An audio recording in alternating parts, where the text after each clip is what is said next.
Mayor were confirmed 66 days after they were nominated. Today marks the 90th day since President Trump nominated Judge Kavanaugh. So this is in line with the time frame for previous justices. What is different, though, about this nomination is the manifest unfairness in the way it was conducted and in the tone and behavior of some senators, as well as the special interest groups that support them.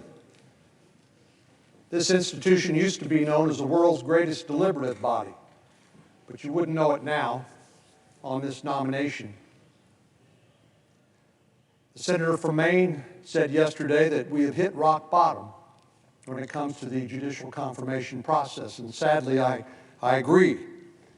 This, despite the heroic efforts of Senator Grassley, who along with his staff have been magnificent as chairman of the Judiciary Committee.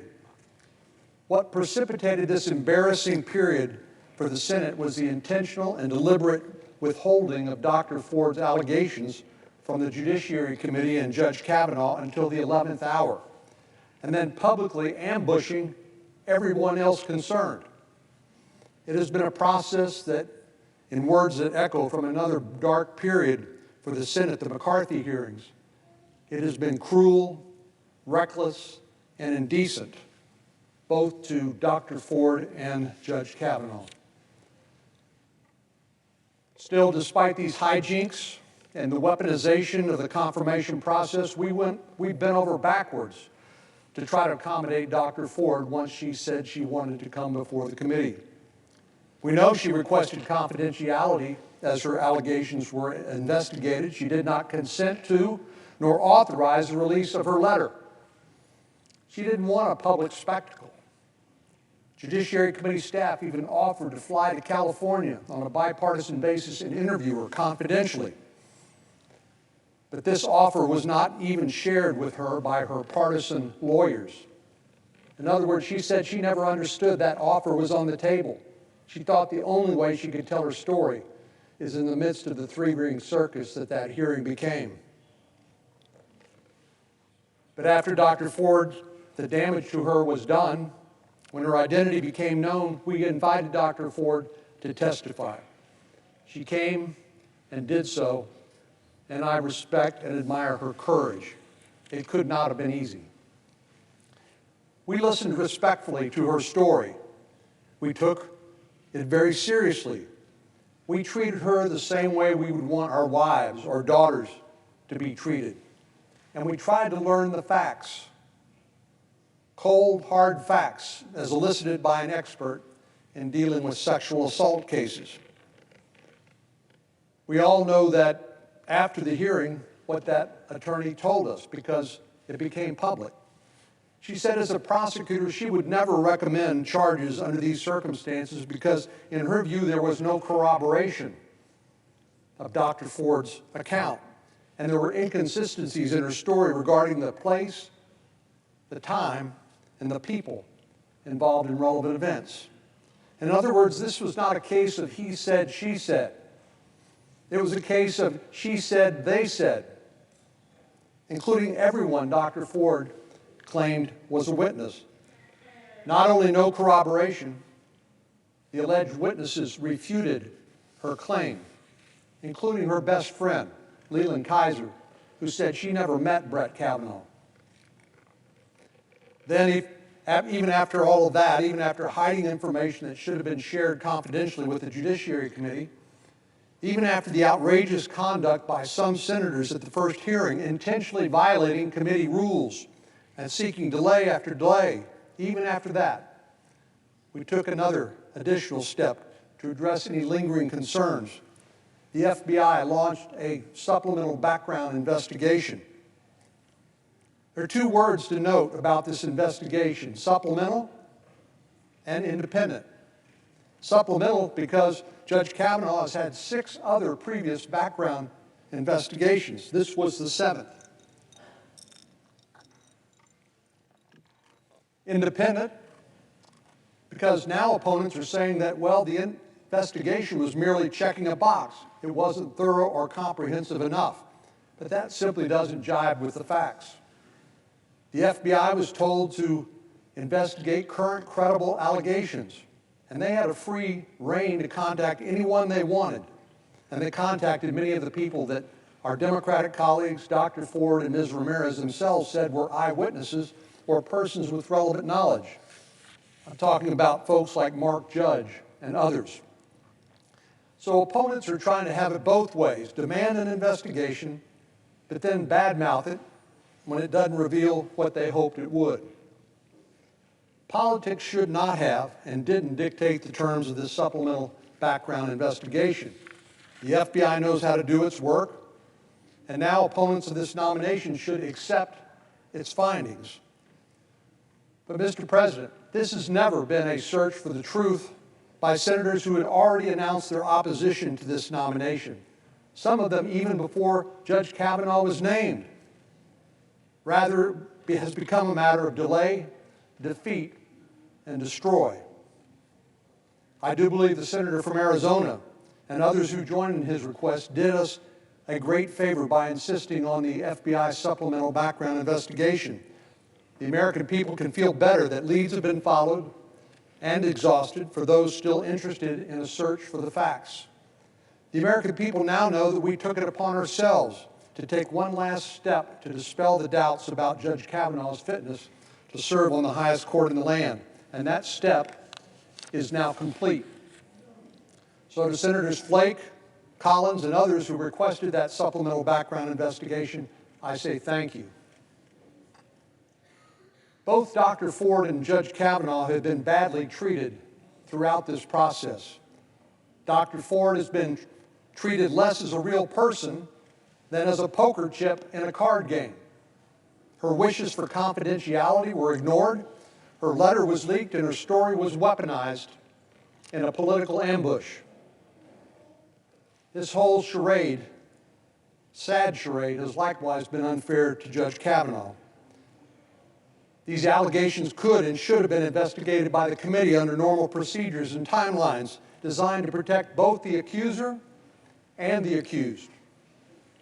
Instead, we got mob rule. Some blame Judge Kavanaugh for his righteous indignation and impassioned defense at his second hearing. But as somebody who served for 13 years on the bench myself, I know the difference between deciding a case as a judge, for which Judge Kavanaugh's temperament has been universally praised, and defending oneself against character assassination and personal destruction. Judge Kavanaugh understands the difference, too, and I have no doubt whatsoever about his judicial temperament.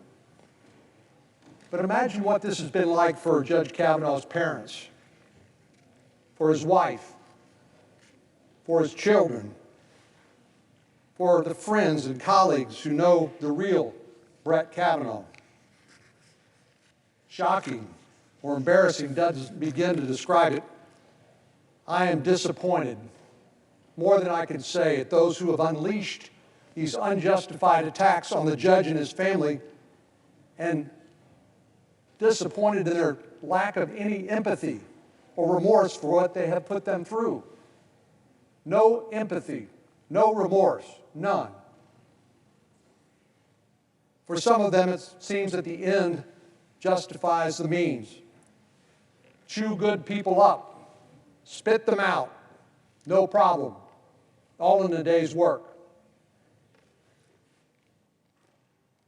After the dust settles on this dark period, we need to think about the damage all of this has done to the Senate as an institution and to the judicial confirmation process that we most certainly will embark upon again in the near future. It is my hope, it is my prayer, that the politics of personal destruction simply because you don't agree with the nominee's judicial philosophy or the president that nominated him or her will stop. The low road is not available to us anymore because there is no lower road than the one we have been on. It's my hope that some of the tactics we've seen, intimidation, bullying, violating the rules, taunting members, trying to coerce them through bribes, carpet bombing them with TV ads, sending them coat hangers in the mail, screaming at them in the hallway. These cannot become the new normal. And so we cannot reward those tactics. I guarantee that if these tactics had succeeded in blocking Judge Kavanaugh, they would become the new normal. And that ought to chasten all of us. I hope we've learned a painful lesson these last few weeks and will strive to do better. I pledge my good faith and best efforts to do so, to try to help. We should recall the not-so-distant past when Ruth Ginsburg, the former general counsel of the American Civil Liberties Union, was confirmed by a vote of 96-3, when Justice Scalia was confirmed by a vote of 98-0, and John Paul Stevens confirmed by a vote of 98-0 as well. In a rational, logical world, Judge Kavanaugh should have similarly lopsided numbers. That is, if people were willing to get past their tribalism and look at our nominee's record, look at the more than 300 opinions he's authored, the decisions he's authored that the Supreme Court has unanimously embraced. If they would look at his scholarship, talk to his former colleagues and law clerks.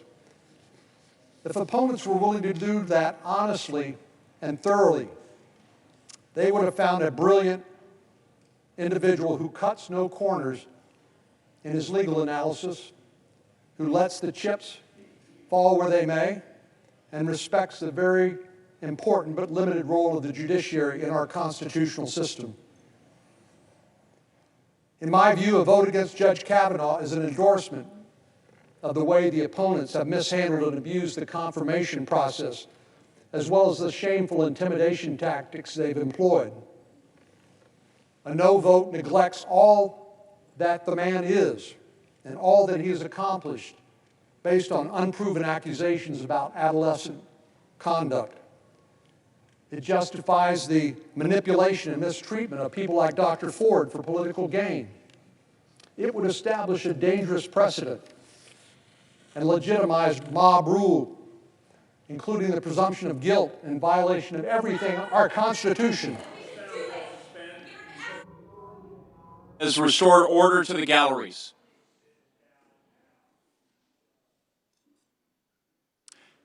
The Senator for Texas.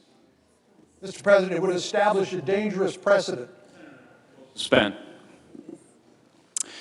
As a reminder to our guests in the galleries, expressions of approval or disapproval are not permitted in the Senate galleries.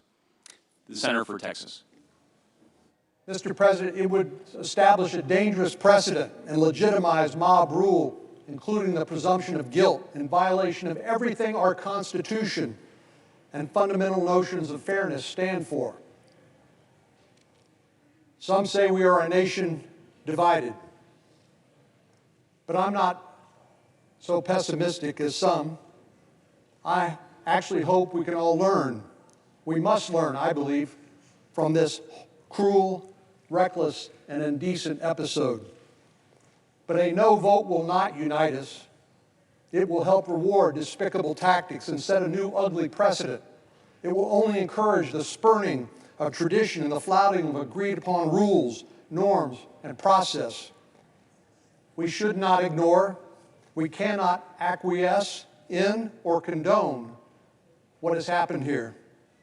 We should send a message loud and clear that the United States Senate will not be intimidated. I will cast my vote in favor of Judge Kavanaugh's confirmation to the Supreme Court of the United States, and I hope my colleagues will join me. The Senator will suspend until the Sergeant-at-Arms will restore order to the galleries.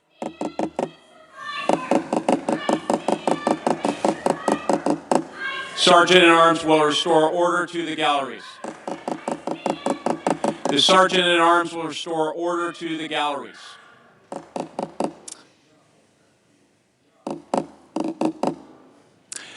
As a reminder to our guests in the galleries, expressions of approval or disapproval are not permitted in the Senate galleries. Mr. President. The Assistant Democratic Leader. Thank you, Mr. President. Let me say at the outset that I'd like to set the record straight on the question of the FBI interview, which has been raised repeatedly by members on the other side of the aisle. It was our request from the start when we heard the complaints of Dr. Ford, her allegations, that there be a thorough FBI investigation. On the Democratic side, we asked for that repeatedly from the Republican majority.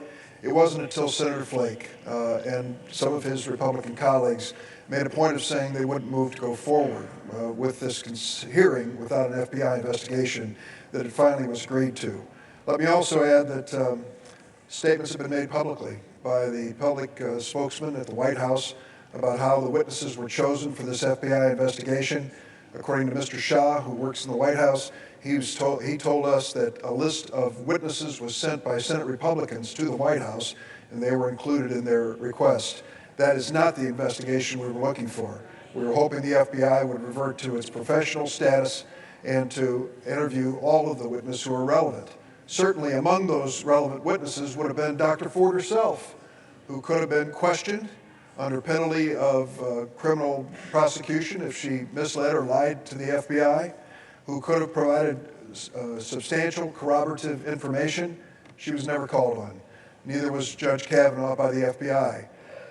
Dr. Ford provided 8 different witnesses that she thought should be called to back up her side of the story. Not a single one of them was called by the FBI.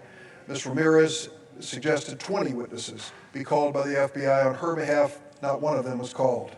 This was not the FBI investigation which we sought, nor does it clear the charges against Judge Kavanaugh that were raised by Dr. Ford based on the fact that it was a scant interview that involved some 10 witnesses in a matter of just a few days with a limited roster of people who were going to be questioned. Let me speak to the matter at hand in a larger context. I've been in public life for a few years, but I've never seen the public reaction to this particular nomination and the hearings leading up to it that I've seen in this case. I went back to Illinois last week on Friday. Before I could get off the airplane at Midway Airport, people were talking to me, just passengers at random, about what had happened the day before when Dr. Ford and Judge Kavanaugh testified before our committee. The same thing happened with cab drivers, the doorman at the hotel holding an umbrella in the rain and talking to me about the testimony that was given to the Judiciary Committee. For the next 3 days, everywhere I turned, every person had a comment to make. America was tuned in and watching carefully because they knew how important this hearing was. It wasn't just the nomination for someone to serve on the Supreme Court. It was critically important to Americans to know who would be that person, what their views were when it came to the health of women, the protection of our health insurance, our privacy, our right to vote. And it also was very clear that we held this hearing in the context of a national debate on sexual harassment and sexual violence. Is it any surprise that this explosive issue, which has touched corporate boardrooms, our churches, sports, Congress, has now been raised in our debate over a nomination to our highest court?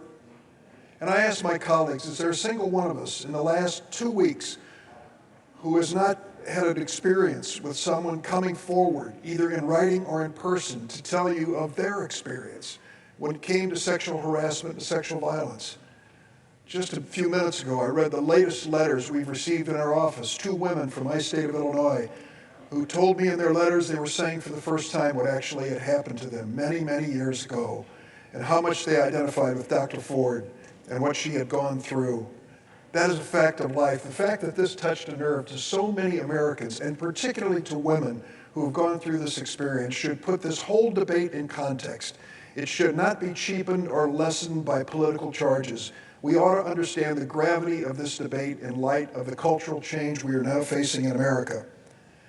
This afternoon, we've reached the day of reckoning. Those of us who count votes for a living know how this will end. But I want to make it clear there's something we need to remember. One of the closest votes in the history of the Supreme Court will occur this afternoon with Judge Kavanaugh's nomination. You have to go back 137 years in American history to find a closer vote for a Supreme Court justice. That tells you the seriousness with which this matter has been considered and undertaken by members of the Senate and how divided we are on this nomination. But I want to ask my colleagues not just to reflect on this afternoon, but to reflect on tomorrow. What about the future of this Supreme Court, this important, critical institution in our Constitution? 6 years ago, in the days before the NFIB versus Sebelius decision, deciding the fate of the Affordable Care Act, a Pew Research poll found that public approval of the Supreme Court had reached an all-time low.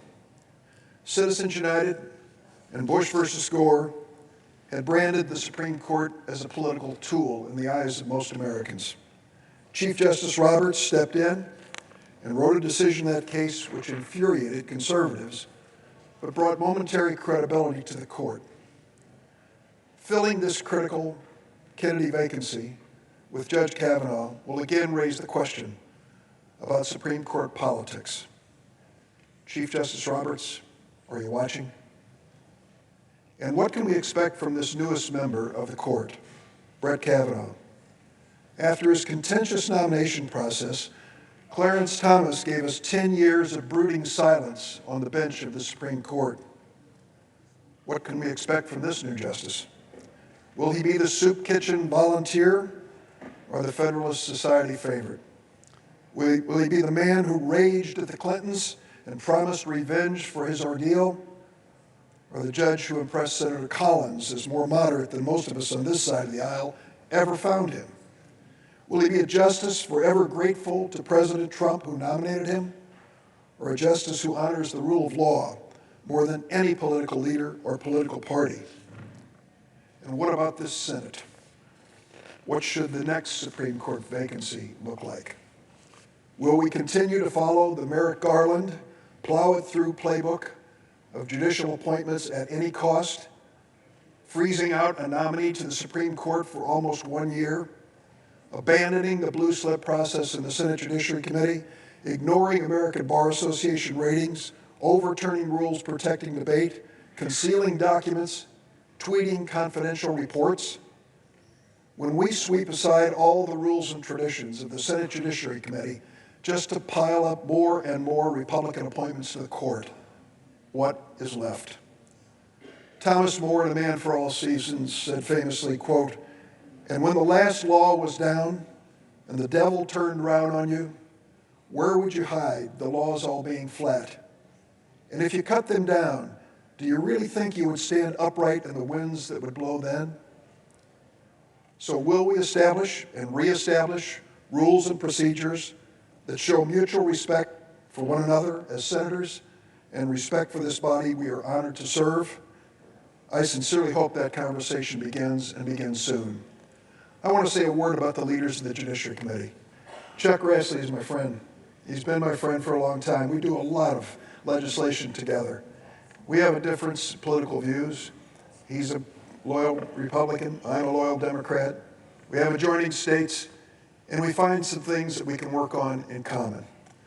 I want to say personally to him, thank you for your leadership on this committee. I think there are moments when the White House and even your staff got the best of you, but I trust you, Chuck Grassley, in terms of where this committee's going. You have it within your power to restore the traditions of the Senate Judiciary Committee, and I hope that you will. I'll join you in that effort. I want to say a word about Diane Feinstein, too. She's been the subject of more attacks by my colleagues than I've ever heard any member face in the Senate. It's just not fair. Diane Feinstein is a woman of integrity.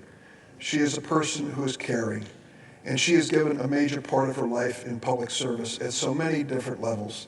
Some of the charges and innuendo, which I've heard on the floor of the Senate, are unbefitting this body, and she does not deserve them. I thank Senator Collins yesterday for specifically saying that in her remarks. I couldn't be more happy than to join her in those comments. And I want to say a word about protesting and mob rule.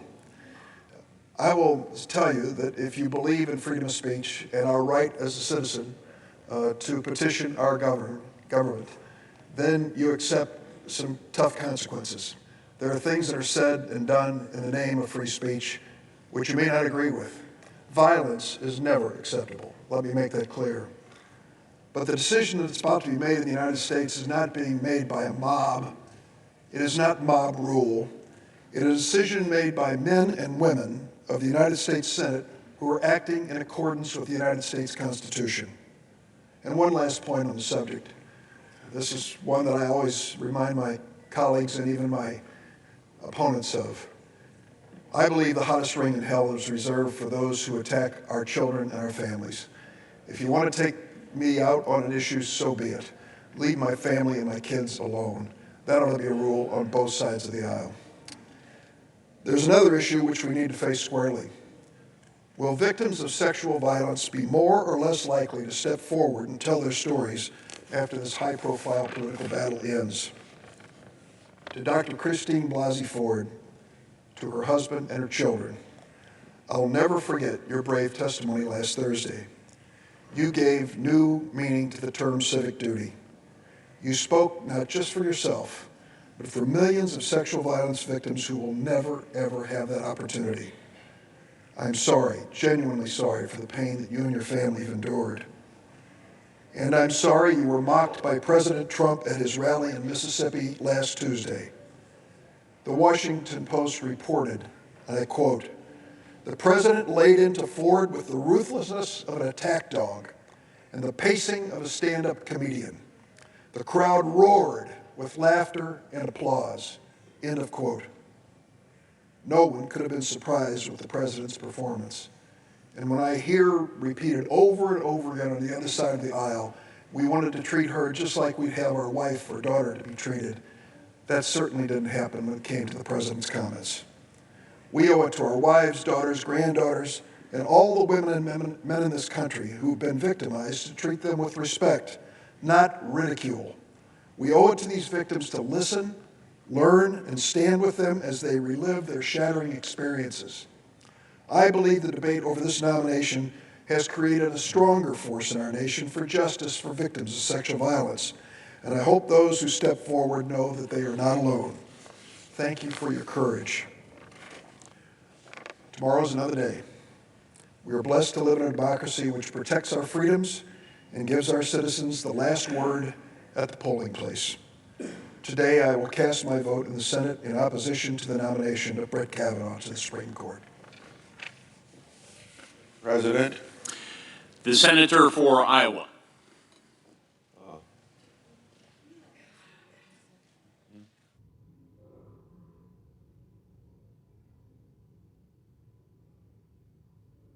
Before Senator Grassley starts, I ask unanimous consent that Manpreet Taji, a judiciary staff from my office, be granted floor privileges for the remainder of the day. Without objection. Thank you. Mr. President, The senator for Iowa. before I speak, I ask unanimous consent that following my remarks and those of Senators Schumer and McConnell, all post-cloture time be considered expired on this nomination. Is there objection? Without objection. Mr. President, I come one final time in support of Judge Kavanaugh's confirmation to serve as Associate Justice of the United States Supreme Court. Democratic leaders did everything in their power to make Judge Kavanaugh's confirmation about anything except his judicial record and his outstanding academic qualifications. The Democratic leaders promised to oppose Judge Kavanaugh confirmation from day one and used every play in the book to accomplish that goal. Even though the Senate had access to more of Judge Kavanaugh's records than we've had for any other Supreme Court nominee, Democratic leaders tried to bury the Judiciary Committee in mountains of irrelevant paperwork. When routine process arguments failed, they resorted to outright character assassination of the judge. Their smear campaign featured baseless allegations of perjury and claims that as a teenager, he participated in gang rapes of women.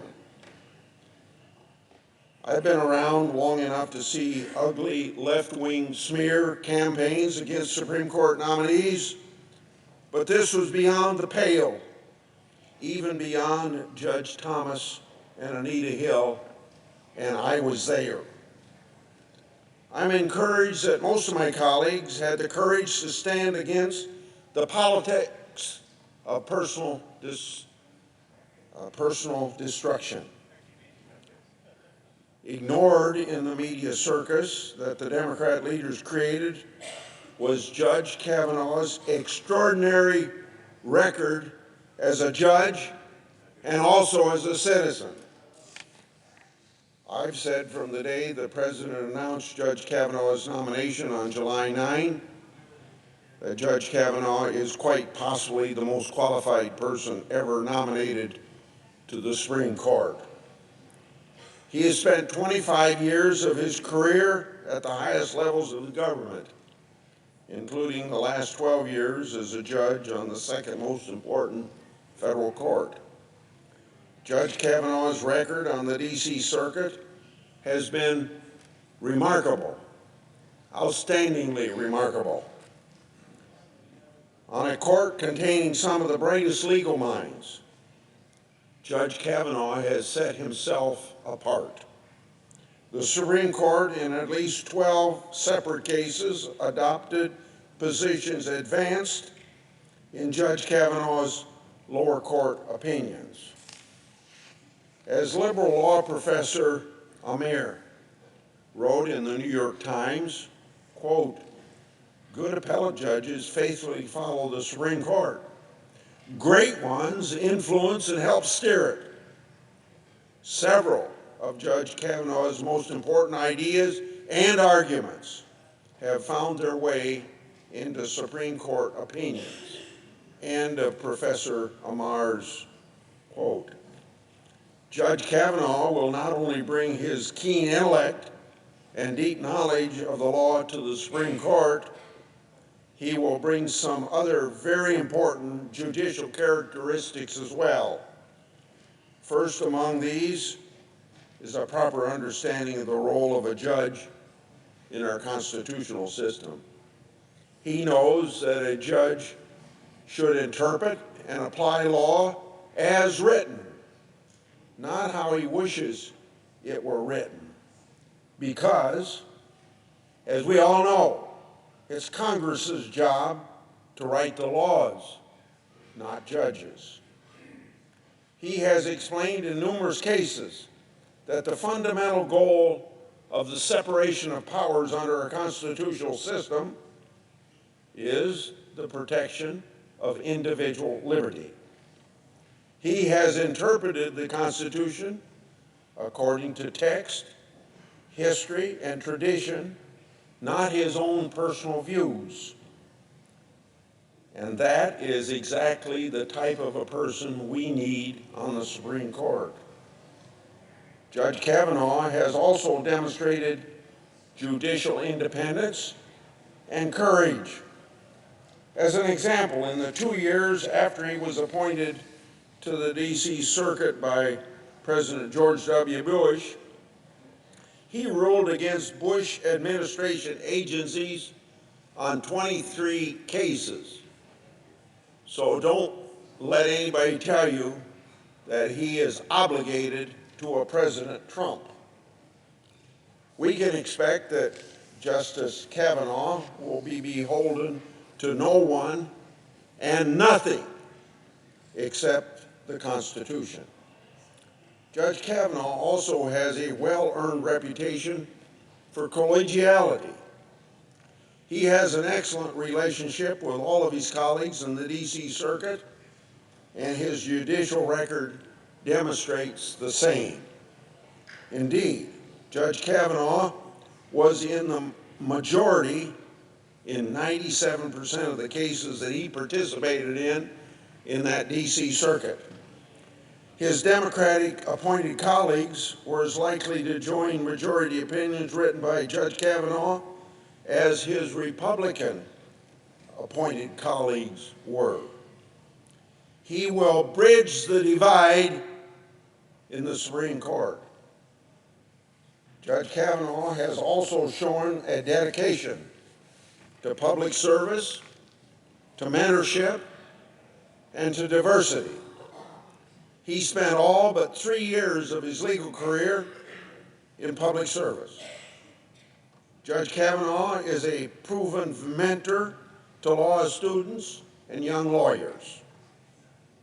Judge Kavanaugh has taught courses at Harvard Law School and other top law schools for many years. The Senate Judiciary Committee received a letter in support of his confirmation from these former students. They wrote, quote, "We will have differing views on political issues surrounding the confirmation process, but we will agree on one thing. Judge Kavanaugh is a rigorous thinker, a devoted teacher, and a gracious person," end of quote. Federal judges also play a very important role in mentoring the next generation of lawyers by hiring law clerks.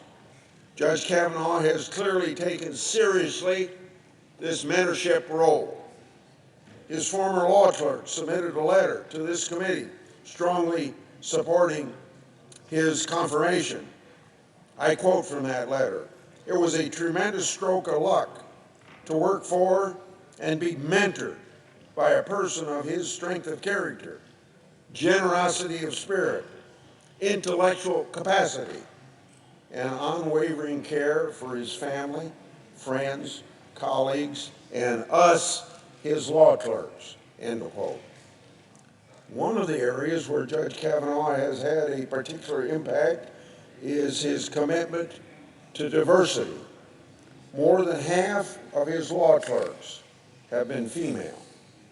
When confirmed to the Supreme Court, his class of law clerks will be all female, the first time in the history of the Supreme Court. Judge Kavanaugh's female law clerks sent the committee a letter, and this is what this letter from the law clerk says, quote, "We know all too well that women in the workplace still face challenges, inequality, and even harassment.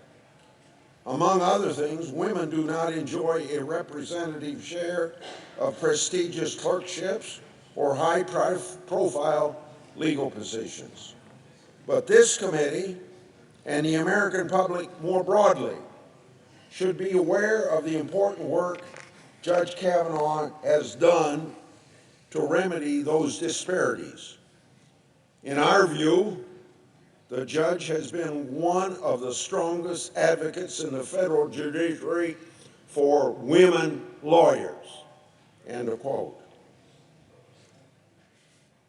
Well, as I think about history, it leads me to this.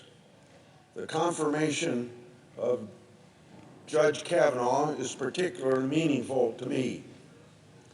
31 years ago, left-wing groups and their Senate allies fired the opening shots in the judicial confirmation wars.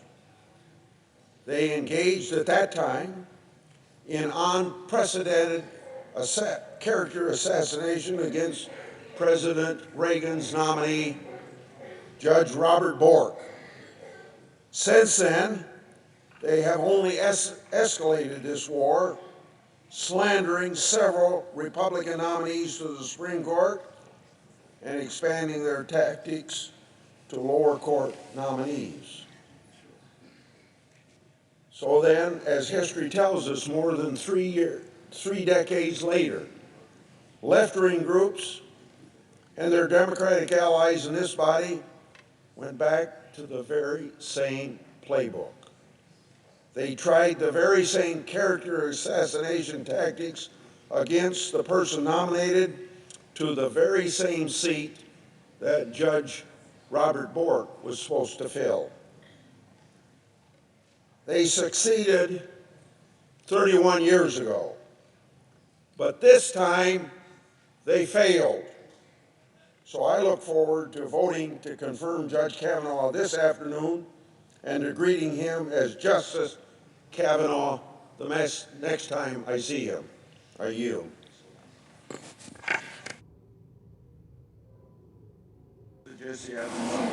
Mr. President, I know that. thank you, Mr. President. I know that the Democratic leader is scheduled to speak next. If there is a minute that I could take in between there, I just wanted to comment on a colleague that spoke yesterday, Senator Collins. I had wanted to come to the floor to speak on her behalf, but too many other people were speaking at that time. People remarked on her comments that they reflected the fact that she does her homework, and she indeed did. And I simply wanted to relay this anecdote. When I helped to introduce Judge Kavanaugh to my fellow former senators, former colleagues, I think of all of the meetings that we had, and many of them were with lawyers who are senators, probably the most thorough meeting of all was that held with Senator Collins. She had clearly done her homework, and the interview with Judge Kavanaugh consumed more than 2 hours without a break. It was a grilling that could have been done by any fine lawyer because she had clearly done her homework and was very well prepared. And I know she did further follow-up after that. But I do want to commend her for the depth and the breadth of her comments.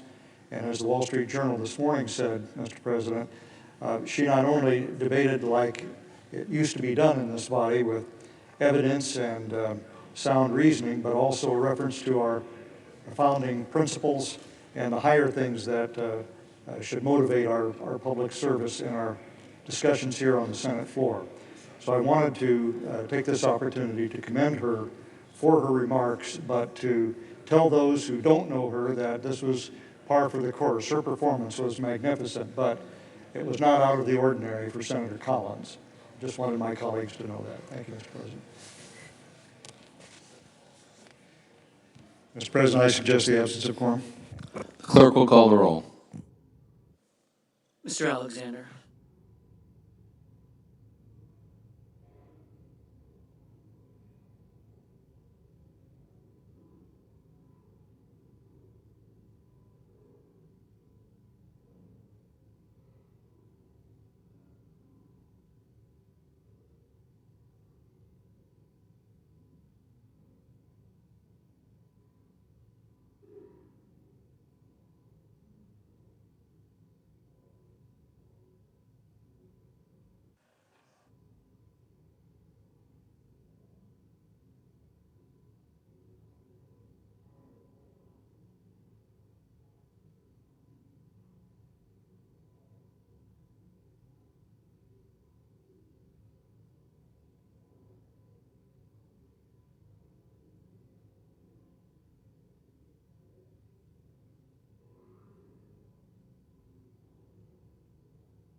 Mr. President,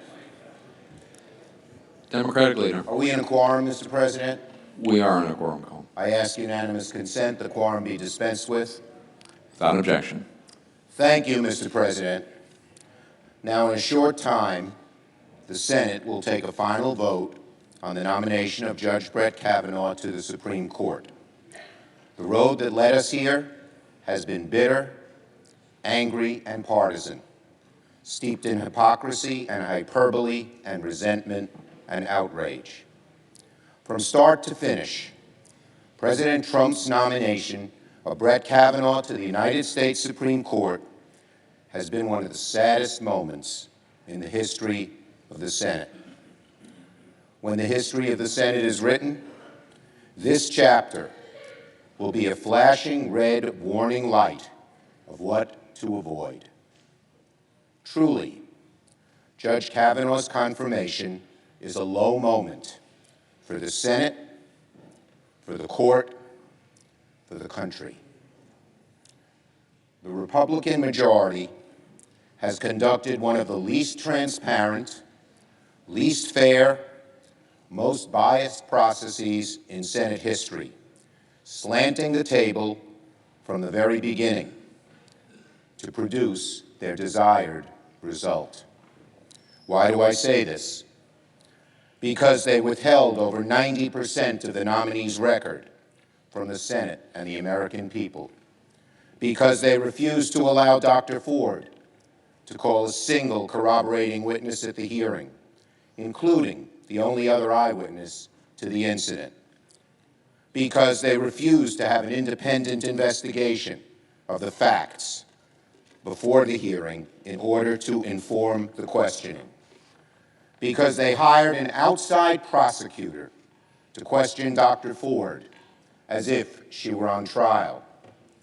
Because the White House kept the FBI investigation on a short leash, dictating the scope and even the kinds of questions the FBI was allowed to ask.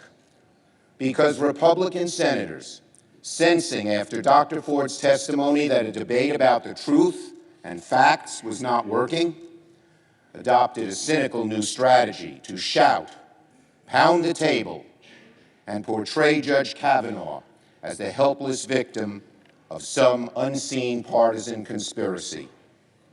Because the President of the United States,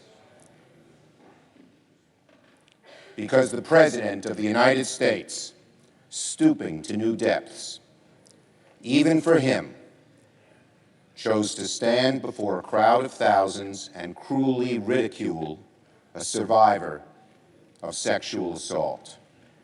And because this grossly distorted, biased, unfair process run by the Republican majority, the Senate is about to elevate a nominee who doesn't belong on the nation's highest bench. Now, why doesn't Judge Kavanaugh belong on the bench in the nation's highest court? Judge Kavanaugh doesn't belong on the bench because he obscured his views, shrouding his jurisprudence in smoke so thick the American people would never know what he really believed.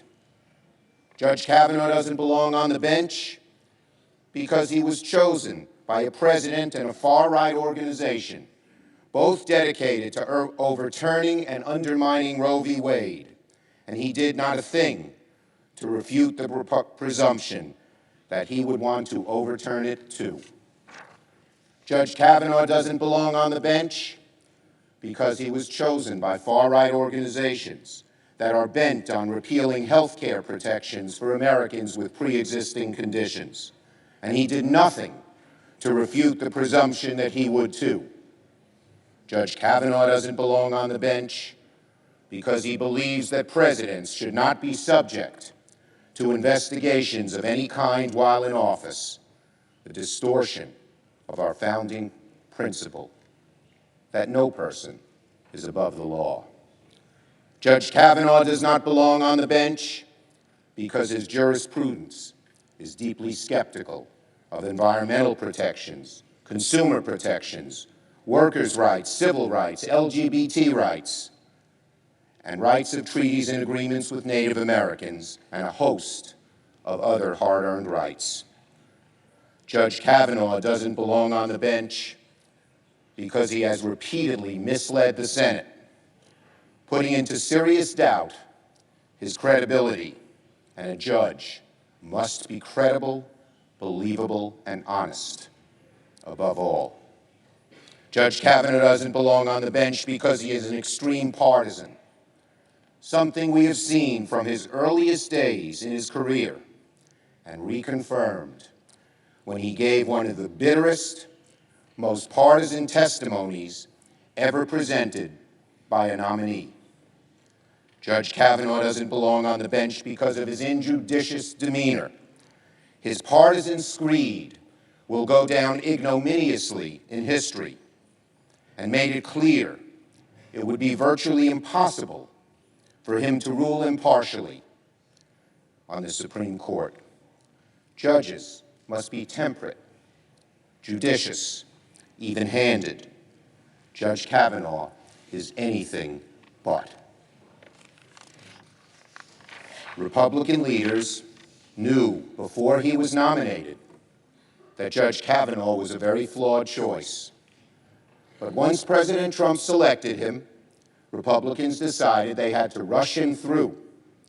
They became a steamroller over truth, fairness, and our traditions of bipartisan cooperation, any means necessary to reach their desired end. They blamed Dr. Ford and Democrats for Judge Kavanaugh's flaws. They were intent on shrouding the truth because they knew that if the truth came to light, Judge Kavanaugh would be exposed as a truly flawed nominee. So, my colleagues, my fellow Americans, what is the appropriate response? Our country needs to have a reckoning on these issues, and there is only one remedy. Change must come from where change in America always begins, the ballot box. So to Americans, the so many millions who are outraged by what happened here, there's one answer: vote. If you believe Dr. Ford and other brave women who came forward, and you want to vindicate their sacrifice, vote. If you believe the Supreme Court should uphold women's rights, vote. If you believe the Supreme Court must protect health care and our pre-existing conditions that are protected now, vote. If you believe the Supreme Court should defend workers, consumers, the environment, civil rights, native populations, vote. If you believe the Supreme Court should be a check on an overreaching president, vote. If you believe the process here in the Senate was a sham, and you believe Americans deserve better, vote. If you believe that Supreme Court justices should conform to the highest standards of character, impartiality, temperament, and above all, honesty and credibility, vote. I understand, I share the deep anguish that millions of Americans are experiencing today. But I say to you, my fellow Americans, there is one answer: vote. I yield the floor.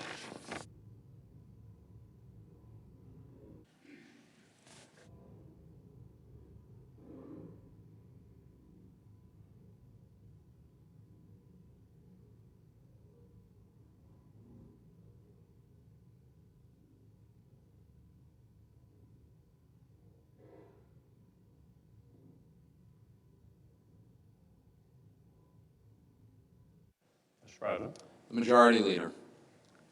The Constitution of the United States was made not merely for the generation that then existed, but for posterity. Those are the words of Henry Clay. Mr. President, Kentucky's own. They underscore that the decision United States senators will make today will echo in the history of our nation. The very survival of our constitutional form of government requires an expert and independent judiciary. Without fair and impartial courts of justice, as Alexander Hamilton put it in the Federalist Papers, all the reservations of particular rights or privileges would amount to nothing. The courts guard our rights, and the Senate guards our courts. That, Mr. President, is why today is such an important day. That is why the vote we take this afternoon, a vote to confirm a new Associate Justice of the Supreme Court of the United States, represents one of the most consequential decisions a senator ever makes. The members of this body are duty-bound to ensure we confirm justices of the Supreme Court who are men and women of the highest character and the most superlative qualifications. So fortunately, that is just the sort of nominee who stands before us today. 12 weeks ago, the President nominated a jurist who's been described by legal peers of all political stripes as a superstar, a serious scholar, and who is legendary for his preparation and possesses the qualifications, the temperament, and the judicial philosophy to be an excellent Associate Justice. The President nominated a brilliant student of the law. Those who taught and knew the nominee at Yale say, quote, "It is hard to name anyone with judicial credentials as strong as Judge Kavanaugh." They describe a true intellectual, a leading thinker, and a wonderful mentor and teacher. And those he's mentored, a diverse group of bright young lawyers who've clerked for Judge Kavanaugh, talk about his work ethic, his unflinching, honest advice, and his fundamental humility. For 12 weeks, the Senate has seen that this is not empty praise. We've seen the legendary preparation of a tireless judge. We've seen the patience of a committed mentor and teacher. We've seen the humility of a true intellectual who let his record speak for itself. Each of us has seen this for ourselves. Every senator who came into this process with an open mind has seen that very same Brett Kavanaugh firsthand. We've seen his brilliance, his painstaking thoroughness on display in the 300-plus opinions he issued on the D.C. Circuit. For 12 years, Judge Kavanaugh excelled on the bench that many experts see as the second most important court in our nation. We've seen his geniality and kindness firsthand in our private meetings with the nominee, precisely the collegial approach that is so necessary on the court. We've seen his professional excellence as we reviewed more pages of documents pertaining to Judge Kavanaugh's career than for any other Supreme Court nomination in our history. Pages that depict a meticulous and dedicated public servant. And yes, we have now studied the results of seven FBI background investigations, inquiries that have produced no evidence whatsoever to corroborate any prior misconduct, but rather are consistent with all we know about this nominee's sterling character. This historically tall mountain of evidence adds up to one clear message. Judge Brett Kavanaugh is among the very best our nation has to offer. He will make the Senate and the country proud.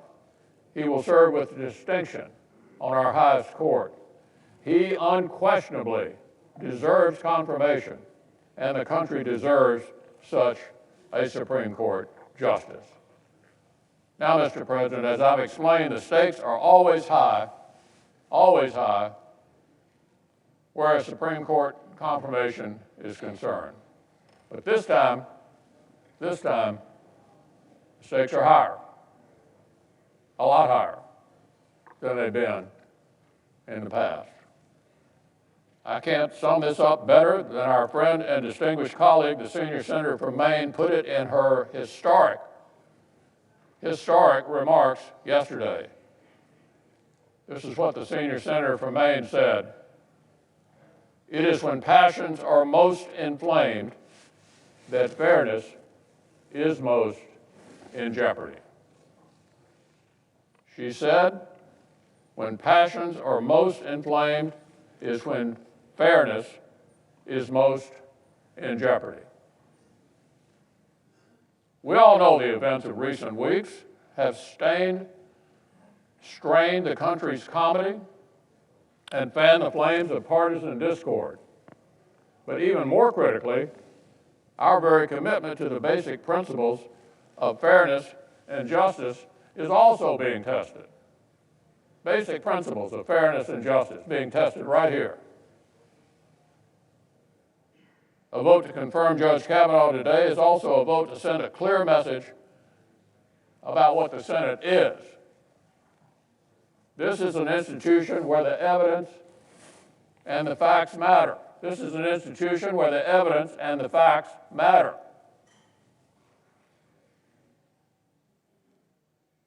This is a chamber in which the politics of intimidation and personal destruction do not win the day.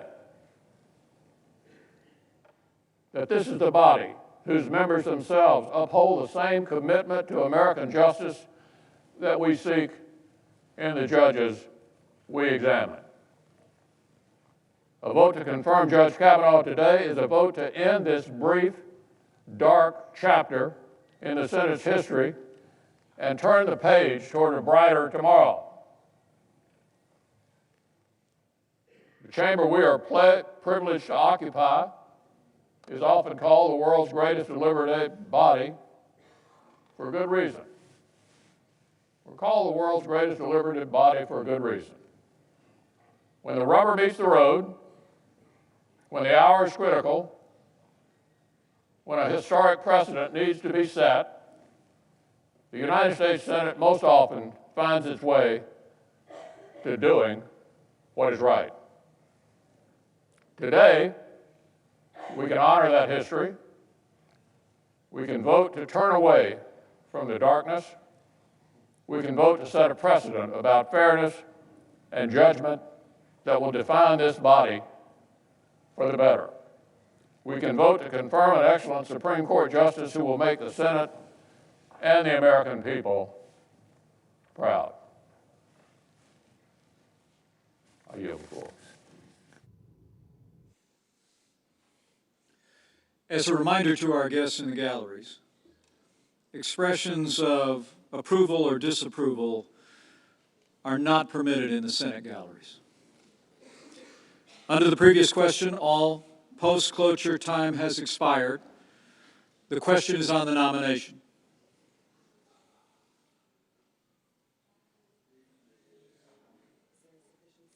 Is there a sufficient second?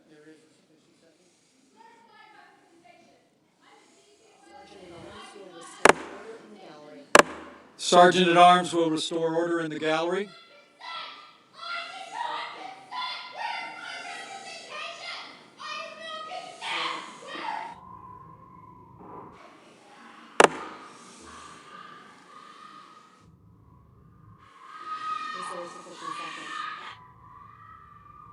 Is there a sufficient second?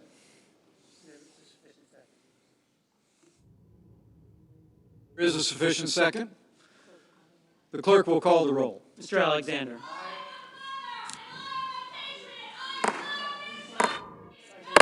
The Sergeant at Arms will restore order in the gallery.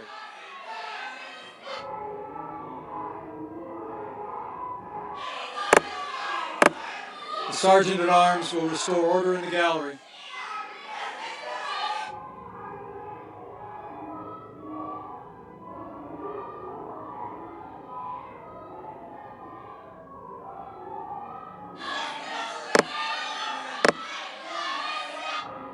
Sergeant at Arms will restore order in the gallery.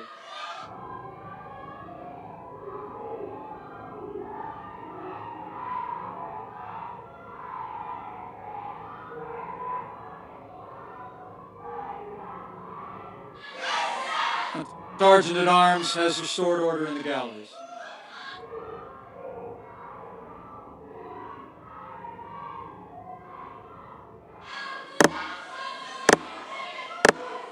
The Sergeant at Arms will restore order in the gallery.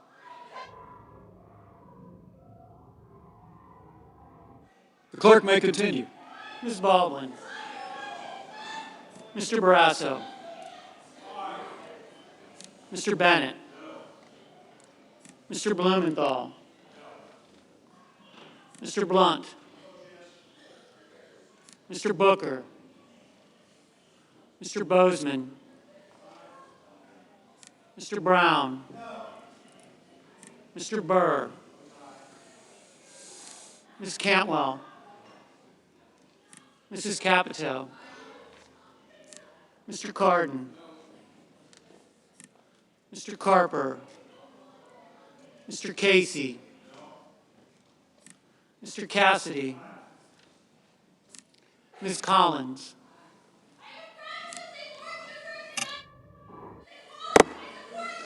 The Sergeant at Arms will restore order in the gallery. Continue. Mr. Coons. Mr. Corker. Mr. Cornyn. Senator will suspend. Sergeant at Arms will restore order in the gallery.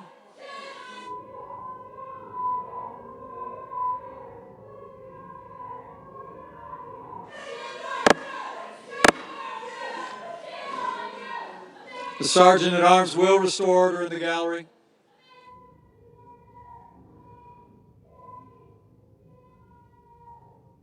So, Mr. Cornyn. Ms. Cortez Masto. Mr. Cotton. Mr. Crapo. Mr. Cruz. Mr. Daines. Mr. Donnelly. Ms. Duckworth. Mr. Durbin. Mr. Enzi.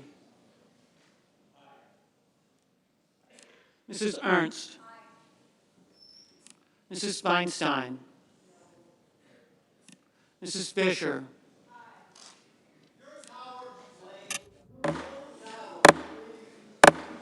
the Sergeant at Arms will restore order in the gallery. Continue. Mr. Blake. Mr. Gardner. Mrs. Gillibrand. Mr. Graham. Mr. Grassley. Ms. Harris. Ms. Hassan. Mr. Hatch. Mr. Heinrich. Ms. Heitkamp. Mr. Heller.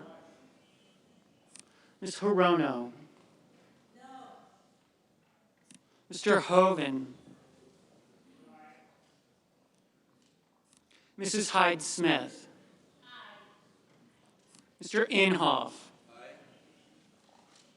Mr. Isaacson. Mr. Johnson. Mr. Jones. Mr. Kane. Mr. Kennedy. Mr. King. Ms. Klobuchar. Mr. Kyle. Mr. Langford. Mr. Leahy. Mr. Lee. Mr. Manchin. Clerk will suspend. The Sergeant at Arms will restore order in the gallery. The Sergeant at Arms will restore order in the gallery. The Sergeant at Arms will restore order in the gallery.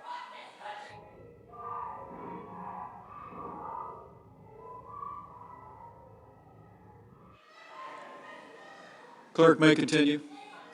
Mr. Markey, Mrs. McCaskill, Mr. McConnell, Mr. Menendez, Mr. Merkley, Mr. Moran, Ms. Murkowski,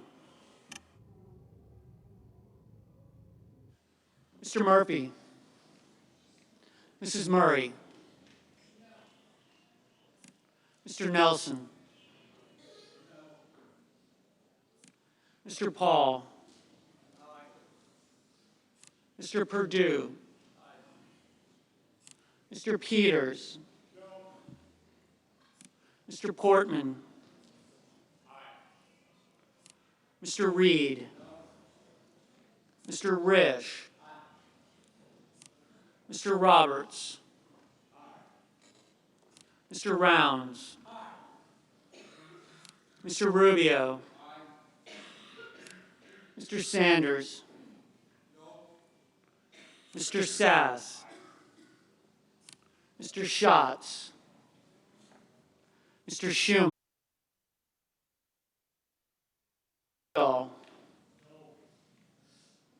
Mr. Van Hollen, Mr. Warner, Ms. Warren, Mr. Whitehouse,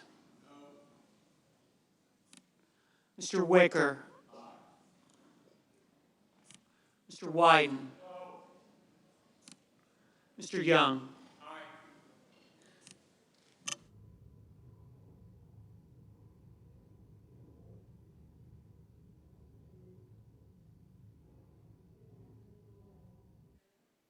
with my friend, the senator from Montana, Senator Daines, who is walking his daughter down the aisle this afternoon.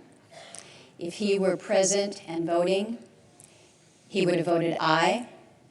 I have voted no. The pair will not change the outcome of the vote. I therefore withdraw my vote. The senator has that right.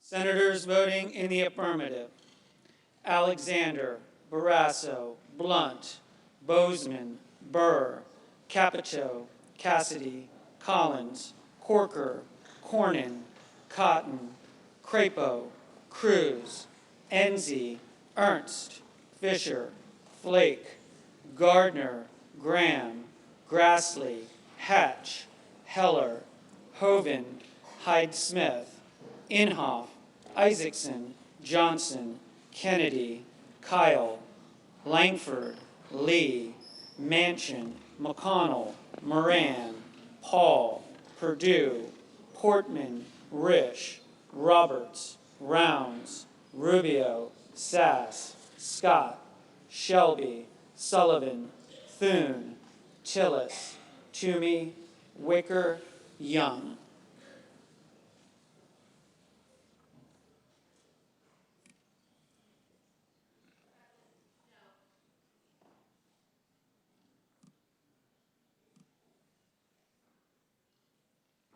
Senators voting in the negative: Baldwin, Bennett, Blumenthal, Booker, Brown, Cantwell, Cardin, Casey, Coons, Cortez Masto, Donnelly, Duckworth, Durbin, Feinstein, Gillibrand, Harris, Hassan, Heinrich, Heitkamp, Hirono, Jones, Kane, King, Klobuchar, Leahy, Markey, McCaskill, Menendez, Merkley, Murray, Nelson, Peters, Reed, Sanders, Schatz, Schumer, Shaheen, Smith, Stabenow, Tester, Udall, Van Hollen, Warner, Warren, Whitehouse, Wyden. Mr. Murphy? Mr. Murphy, no.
Mr. Carper.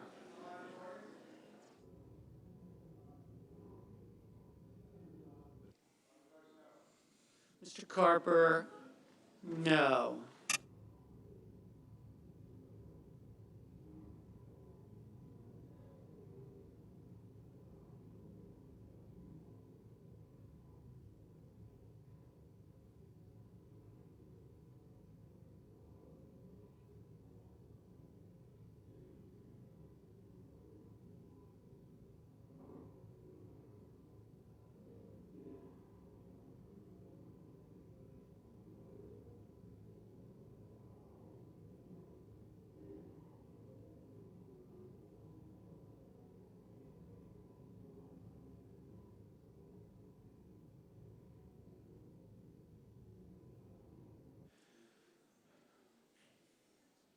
As a reminder to our guests in the galleries, expressions of approval or disapproval are not permitted in the Senate gallery.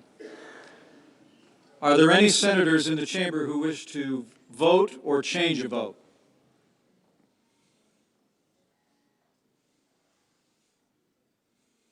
If not, on this vote, the ayes are 50, the nays are 48. The nomination of Brett M. Kavanaugh of Maryland to be an Associate Justice of the Supreme Court of the United States is confirmed. Mr. President, Majority Leader. I ask consent the motion to reconsider be considered made and laid upon the table, and the President be immediately notified of the Senate's action. Without objection. I suggest the absence of quorum. Sergeant at Arms will restore order in the gallery. The clerk will call the roll. Mr. Alexander.